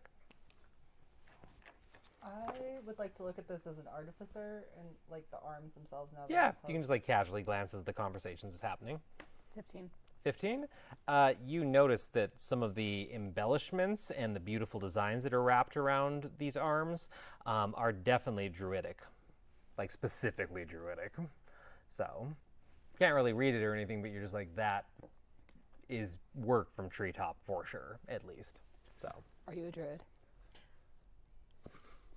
It's a sensitive question. That's what happens when you nap during the druidic lessons. There are many types of druid. Slappy druids? Maybe? I don't know. Maybe it was slappy druid? Let's go with that. Yeah, okay. It's okay. I am not a druid. I can. He just like reaches down, grabs a handful of dirt, and then makes a flower. little tiny flower grow out of it. That's all I can do. That's, that's almost about as much as I can do as well. What I was do your other roll, magic. Half Pint, for just, were you doing investigation? Yeah, I was or? going to do investigation. Okay. Sorry, I forgot to actually roll it. No, it's fine. Happening in the background as everybody's talking. Out of 8. character, he's just a failure as a druid. Say what? He's a failure as a druid, so he became a monk. No, that's okay. He's experiencing a lot of emotions right now. Like, lean into that. That's totally okay. At some point, we can have therapy would about this our be- not druid. No, never mind. I'm not a gnome anymore. No. So the main thing that you just notice is that it has precisely machined joints for all the joints. And they're not like made of wood. There's actual like something in there that's not wood. Gotcha. Right, and then as the group is walking, and Sonny just kind of takes like a couple steps over and just touches like the amulet around her neck. And I'm just going to do an Arcana check to see what I can figure out about what we saw, and like kind of ask my gods, like, hey, they're by the water. What the hell's happening over there? Yeah. 18. 18? All right. So yeah, you spend just kind of a brief moment as the conversation, because everybody's just still standing there on the road right now and kind of like talking and figuring out what's going on. And Sani kind of steps off to the side, grabs the amulet, and you just have the briefest vision as your vision goes dark of the immediate surroundings. And you see a wave of these ethereal creatures pouring out of a house in the middle of a city. And they seem even darker and more twisted and evil than the thing that you just saw, like as if the vision is playing that aspect of them up. And you also notice a more aquatic element to them, where as they come out of the house, they seem to leave a trail of water for some reason in the middle of the city. And the house that you see is a small hovel that's squished in between some larger houses, and these creatures seem to be rushing out of it. They're being called. I think probably just not even realizing she's doing it, just kind of murmuring some of these details. Okay. Have you come to some sort of conclusion? And since you actually walked up, I mean, Kira knows because we already established this once, Yes. but Sani's eyes are like solid black because shark eyes. When she's in one of these trances, it's like a star field instead of actual eyeballs there. It just kind of blinks and back to normal. He's enamored. He's looking at your eyeballs like, Please step back just a little. sorry. Yes, thank you. Your eyes are beautiful. Thank you. They're coming out of a. There's like a small shack somewhere in the town, and even more of these are coming out of it. Like something has left a gate open for them. Are you all going to accompany me in the handling of these things? I do not think we can just let this keep happening. I'm glad we have come to this conclusion. I mean, I'll go if Gaspard goes. Gaspard, I have a question. Yes, what's your question? Was that flirting? Is that what I just saw? The You eye mean thing? Bob and Sonny? Yeah. I mean Junior and Sonny. Oh, Ray. I'm not gonna lie. I found it very hard to not pay attention to that, but honestly, I don't think I sensed any flirtation. No. No, it seemed genuinely like it was just a compliment. Okay. You seem like a very nice person, Bob. Thank you for explaining. Yeah, I'll go. I'm not familiar with me flirting. I just heard eye compliments were flirting. That's what Zag said. So No, generally that's yeah. true. That's definitely the case. Well, Zag wouldn't lie to me, so.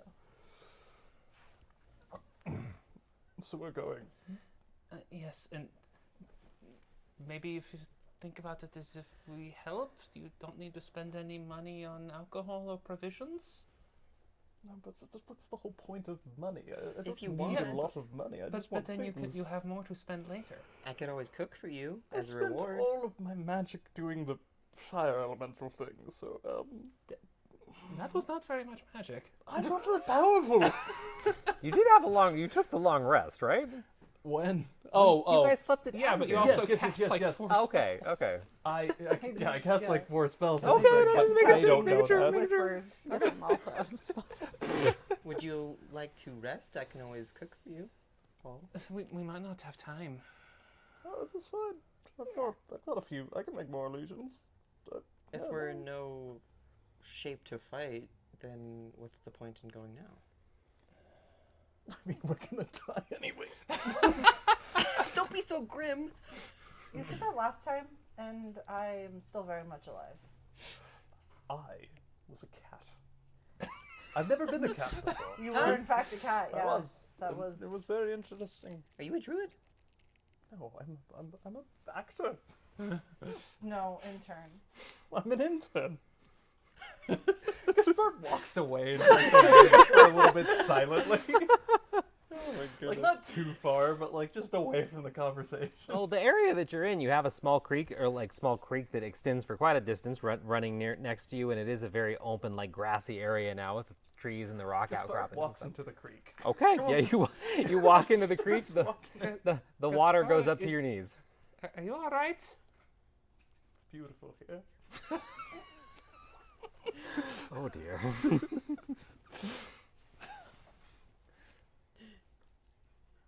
Well, That's me for the scene.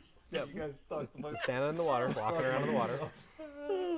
There is a nice log that's across the creek that you could, sit on or lean against or anything. Oh no. Okay, just walking around in the water. Standing in the water. Yep. This is a I need this moment. Okay, no, that's fine. No. Well, the rest of you are still standing there then as he's off splashing in the water a few feet away. I could use a little bit of time to use my alchemy tools to look at this goo, maybe. So maybe a rest isn't a bad idea. certainly. I could cook for you all. I have a cooker's utensils. Yeah, I mean, Gaspard needs a moment to compose themselves. I mean, I don't want to spend too much time because I don't want this town to be completely overrun, but it would be good to know more about what we might be encountering. I agree. So it sounds like a short rest then, Yes. at least. Okay. Cool.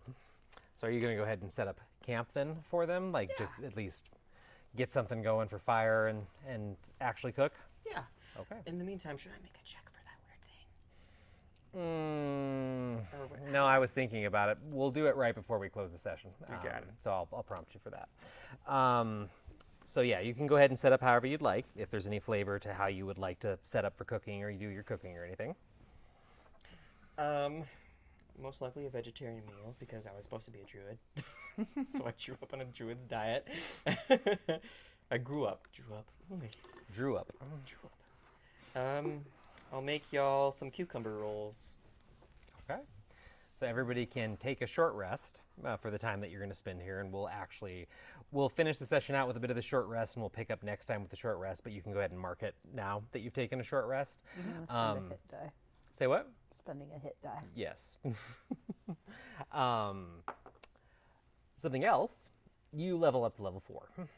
Okay. Copyright strike. Yeah, copyright strike. And the channel's down, and we've lost everything. But I have spell slots now. That's the only thing I'm we have. only a useful bard. Oh. So yes, you're like level you guys 4 can do better. that. We'll do that later.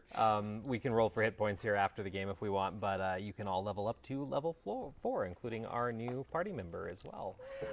So they go about setting up this meal for you. What is everybody else doing during this short rest? Examining goo. Goo. Ugh. I'm examining the goo. Okay. I'm not putting it in my mouth though because I've been told I'm not supposed to.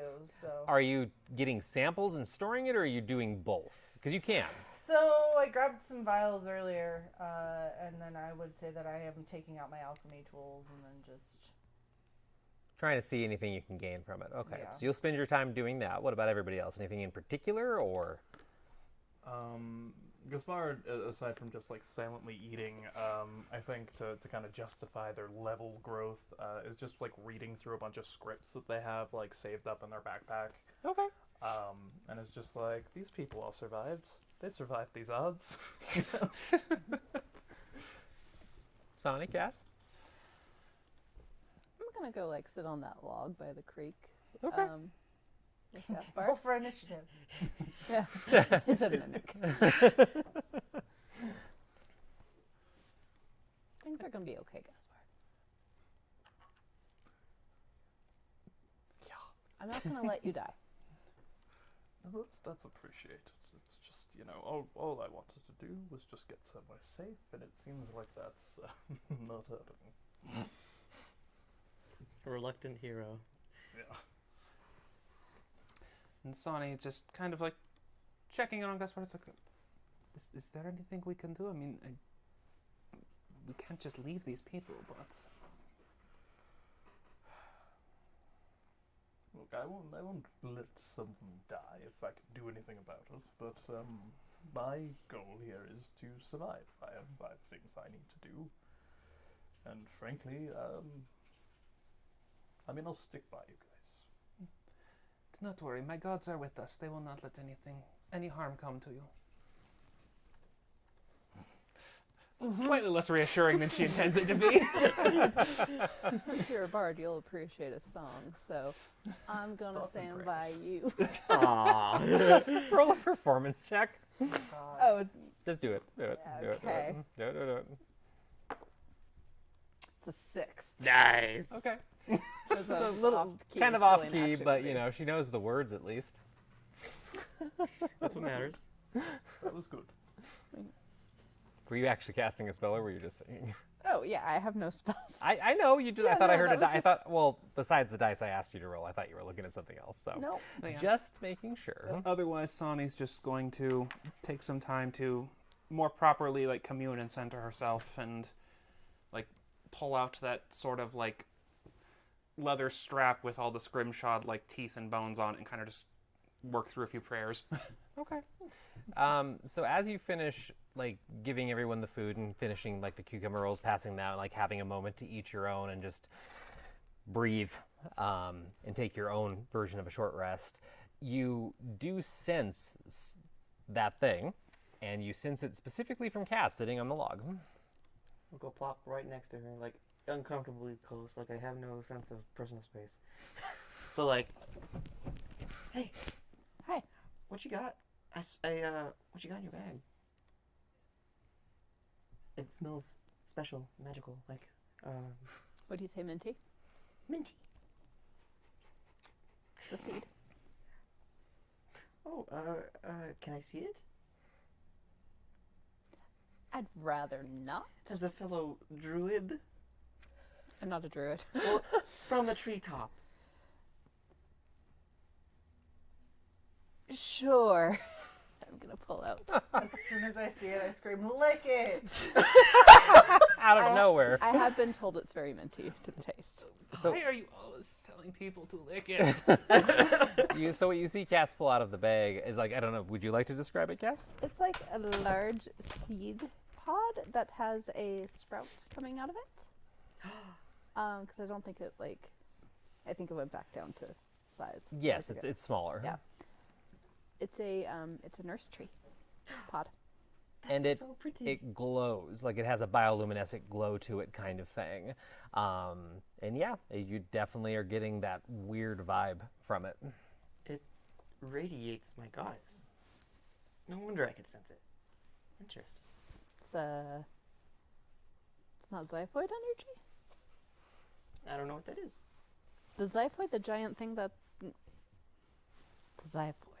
Do I know what that is? You do technically, it's just getting you up to speed on the lore and stuff. That the Xiphoid is the asteroid that crashed in Treetop like thousands and thousands of years ago that put magic, actually imbued the planet with magic.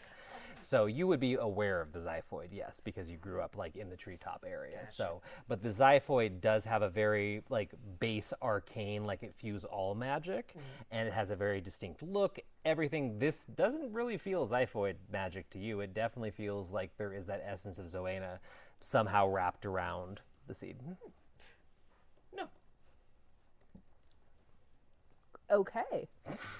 Who's your goddess? Zoena.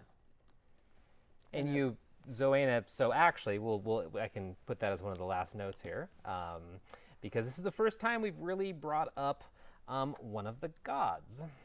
In this case, a goddess. So, really quickly for everybody. So, Zoena is goddess of the dawn. Her symbol is a blooming lily sprouting from a pile of rocks. Her domain is pretty much the entire planet, and though she is known to make her home over the Glimmer Sea, or that's what the legends say, is that the Glimmer Sea is the true domain or the home of Zoena. So Zoena, and you all know this, Zoena, along with Nildana, was one of the first two gods that made themselves known to the denizens of Akora after the Xiphoid hit. So prior to the Xiphoid, there was no magic on this planet at all. There was no gods at all until one day this asteroid hit Treetop and magic was sprung forth in every form, arcane, nature, etc. And then eventually these gods started showing up as well. So her and Nildana were the first two that made themselves known to the denizens of Akora. And from her place in the Glimmer Sea, people most likely think, she watches over everyone, seeking to spread her light to all lands and living creatures. Accounts of her physical appearance tell of an angelic being with tired eyes who wears comfortable linen clothing wrapped in a flowing robe.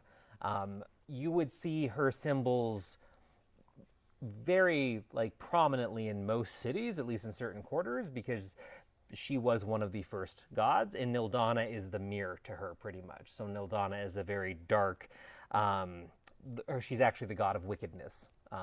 So Zoena is very well known, and at this point, you probably wouldn't bat an eye if you saw anybody wearing Zoena's colors or symbols, because it's everywhere kind of thing. But everybody does know of these goddesses. I mean, that's pretty cool. Yeah. That's pretty nice. Thank you. Are you taking me somewhere? Eventually, we're going to take it to Treetop. We're kind of figuring out our next steps. I mean, obviously, most immediate next step is let's save this town, but then we're we got some stuff we have stuff to work through. We were going to find a boat and then decide what to do from where the boat could take us, and well, this has gotten more complicated. What's going on? Well, just Well, everything yeah, in I the suppose. town. It's those moments in games where you wish you could just snap the picture and have it translated to paper, because I can totally just picture Cass sitting next to our Firbolg friend, both of them uncomfortably close on the log, Cass kind of sadly holding this sprout, just looking down into the water and saying, yeah, things are complicated. Or we have some stuff to work through. We have some stuff to work through. As you're eating cucumber rolls. So. Well, I'm happy to accompany you all if you would have me.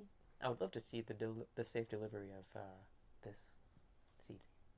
You're not running away from Treetop. We're gonna talk on the boat. It's fine. He's go silent. She is a very good conversationalist. I can tell. Apparently, when I'm drunk too. I didn't catch your name. I am Sunny. Pleasure to meet you. Meet you all, technically. All right. I, again, am so glad you came to my aid. And you would have healed all damage in this short rest too with the hit dies available. So you'll start pretty much fresh at this point after the short rest. Cool. And I think that will be the perfect spot to pause until next Sunday. So we'll pick up next week with everybody having just finished this meal. Fresh level 4s, not that you need it by any means. And again, that's the dice, not my monsters. But Yeah. we'll see. We'll see. We'll Sometimes they just don't want to cooperate. see. Sometimes they don't. But we will be back next Sunday for another episode of the Prismatic Dragonfly Tavern. Thank you so much for coming back and joining us. Thank you to all the friends and family members who have watched us since our rocky start and continue to watch us figure out this technology, streaming, and just all the fun things. So a reminder, again, please, if you're in the Northern Nevada area, come down to RageCon. Dates? Why am I blanking on it? 24th through the 26th of this month, June, at the Nugget Casino Resort in Sparks, Nevada. It's going to be cool just in general if you like TTRPGs, board games, any sort of nerdery. There's going to be, beyond being able to just kind of meet a lot of people, look at like really cool vendors and buy things, you can also sign up to play games. That's the big attraction for RageCon. So once you get a pass, you can go to their website, you can sign up to play in games hosted by a lot of us, actually, and then a lot of other Reno locals or Northern Nevada locals as well. And you can even win some of the games that you play. They're called Play to Win. And if you play a game, play one of those games for a session, you're entered to win it at the end of the con or the end of the day, I believe, one of those. But it's a really cool event, and we'll all be there, and we'd love to see you. So keep an eye out on Mythical Family's Discord, Instagram, Twitter, website, all the things. And if you can't find a babysitter, it's family friendly, so you can just bring the little tykes along. Yep. And they're gonna be fine. Yep, that I keep forgetting. That is actually one of the big selling points to it. It is all ages, so it's You gonna won't be scarred like a Spard. Yes. It won't be. Oh, I feel so bad for these characters. I'm like babies. I'm having the time. I know you are. I know you are. It's just I'm like He's building his resilience to the weird. yes. So yeah, please join us next Sunday. Thank you guys for sticking around, and we will see you later. Have a good week. Bye. Everybody's got to have a team mom, and clearly it is Gaspar.